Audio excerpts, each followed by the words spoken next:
देखिए, अभी हमने न्यूटन्स लॉज ऑफ मोशन को देख लिया है और अब हम रिएक्शनल फोर्स के कॉन्सेप्ट से भी काफी अच्छे तरीके से फेमिलियर हो चुके हैं। But the question here is कि एक बॉडी हो और उसको हम स्ट्रिंग से हैंग कर दें और वो रेस्ट पर हो, तो उसमें कोई नेट फोर्स होगी? The answer is no. यानी कि इस केस में भी नेट फोर्स जीरो है, जबकि ग्रेविटेशनल फोर्स है। तो इसमें रिएक्शनल फोर्स कौन सी होगी जो ऑब्जेक्ट को डाउनवर्ड नहीं गिरने दे रही? तो इसका आंसर है टेंशन। यस, टेंशन फोर्स वो फोर्स है जो ओनली स्ट्रिंग में अकर होती है।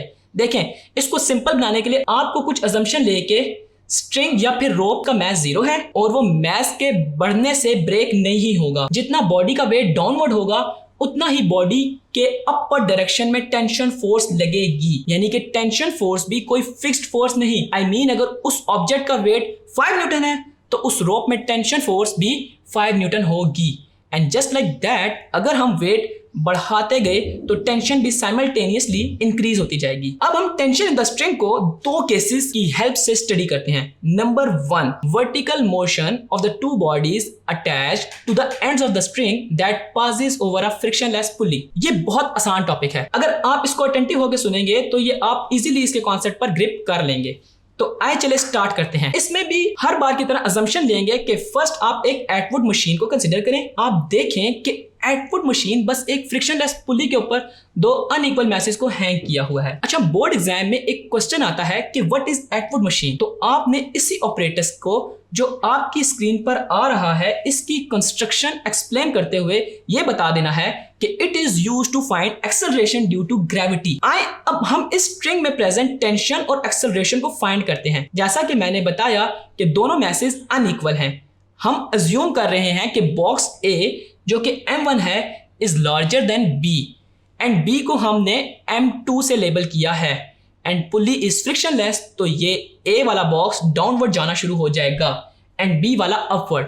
तो बॉडी A के ऊपर जो नेट फोर्स होगी वो M1G माइनस T होगी, बिकॉज इसमें अप्लाइड फोर्स डाउनवर्ड है जो कि ऑब्जेक्ट का वेट है and according to Newton second law net force Ma के इक्वल होती है एंड बॉक्स A के केस में वो M1A होगी, while in the case of box B हमारे पास नेट फोर्स M2A जो है वो T माइनस M2G के इक्वल आएगी, बिकॉज इसमें अप्लाइड फोर्स टेंशन फोर्स के इक्वल है।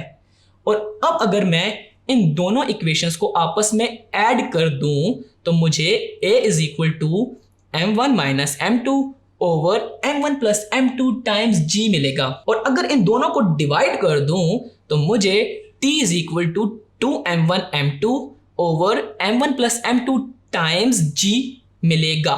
ये दोनों फार्मूलाज आपने याद रखने हैं एंड ये आपको न्यूमेरिकल सॉल्व करने में काफी हेल्प करेंगे। अब हम सेकंड केस देखते हैं जिसमें दो मैसेज फ्रिक्शनलेस पुली से पास तो हो रहे हैं बट एक ऑब्जेक्ट वर्टिकली डाउनवर्ड मूव कर रहा है and the other one is moving on the smooth horizontal surface. इसकी अजम्पशन सेम लास्ट केस की तरह है कि A बॉक्स को M1 एंड B बॉक्स को M2 से लेबल किया हुआ है। A जो है डाउनवर्ड मूव कर रहा है यानी कि अप्लाइड फोर्स वेट हुई and the net force last case की तरह M1A is equal to M1G minus T आ जाएगी।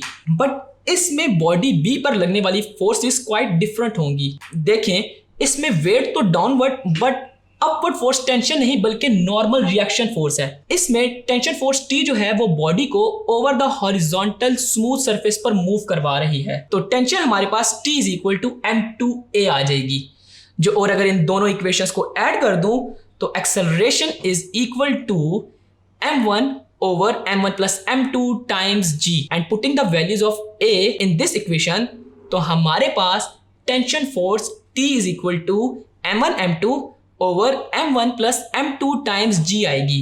ये जो हमने इस टॉपिक में फार्मूलाज डिराइव किए हैं बहुत इंपॉर्टेंट हैं।